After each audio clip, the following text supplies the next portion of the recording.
Hello everyone, আমাদের এখানে এবার একটা কবিতা চলবে, আপনারা শুনুন। আর এটা হচ্ছে আমাদের গ্রামের স্টেজ। এইখানটাতে স্টেজটায় দাঁড়িয়ে আমার দিদির ছেলে একটা কবিতা বলবে। অবশ্যই শুনে পুরোটা শুনে বলবেন যে কেমন হয়েছে। ভালো লাগলে অবশ্যই লাইক করবেন। কবি সুবোধ সরকারের লেখা কবিতা। আমি সুভাষ বলছি। তোমার পাথরে দিয়েছি মালা, এত মালা এত ফুল, তুমি ঢাকা পড়ে গেছো। তুমি পাথরে না হলে রাগ করতে। 56 বছর আগের এক মধ্যরাতে এলগিন রোডের 3 তলার ঘরে আলো জ্বলছিল। চাদর গায়ে এক ছায়ামূর্তি পায়চারি করছিল অবিরাম।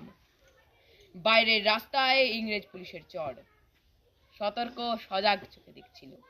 সেই সব সতর্কতাকে বুদ্ধু বানিয়ে তুমি তখন অন্ধকার চিরে ছুটে চলেছ আলোর পথে।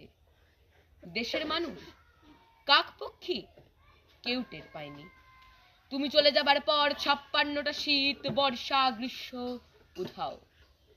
তুমিও সেই থেকে প্রত্যেক জানুয়ারিতে পৃথিবীর এপাড়া ওপাড়া সব মাটিতে তোমার অনশ্বর পায়ের ছাপ, সব রাইফেলে তোমার বুকের বারুদ, সব কুচকাওয়াজে তোমার স্বপ্নের ছন্দ।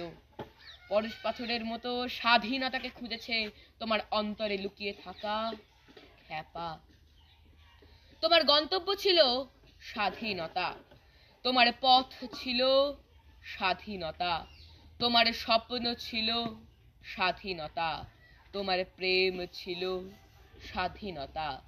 তুমি রক্ত চেয়েছিলে স্বাধীনতার জন্য, তাই তুমি পাথর। যারা স্বাধীনতার আড়ালে চেয়েছিল গদি, চেয়েছিল সিংহাসন, ইংরেজদের ছেড়ে যাওয়া লুটের রাজ্যপাট, তারা রইল সুখে। ভারতবর্ষের টাকায় তাদের সুখ, তোমার নয়।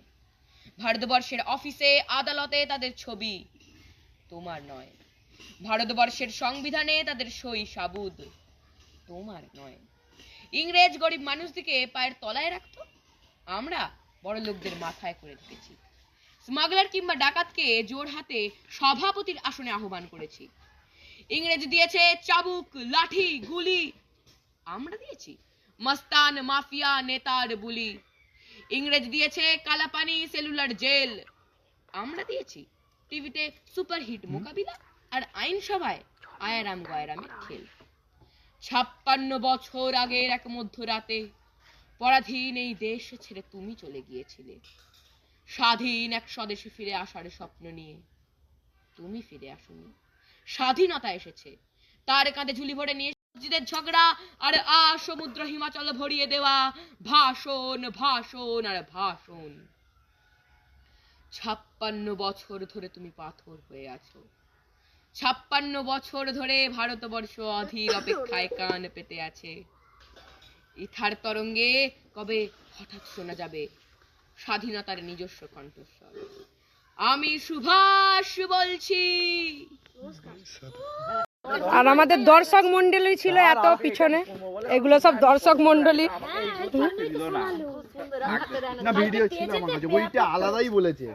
ওইটা তো ফাইনাল স্টেজে।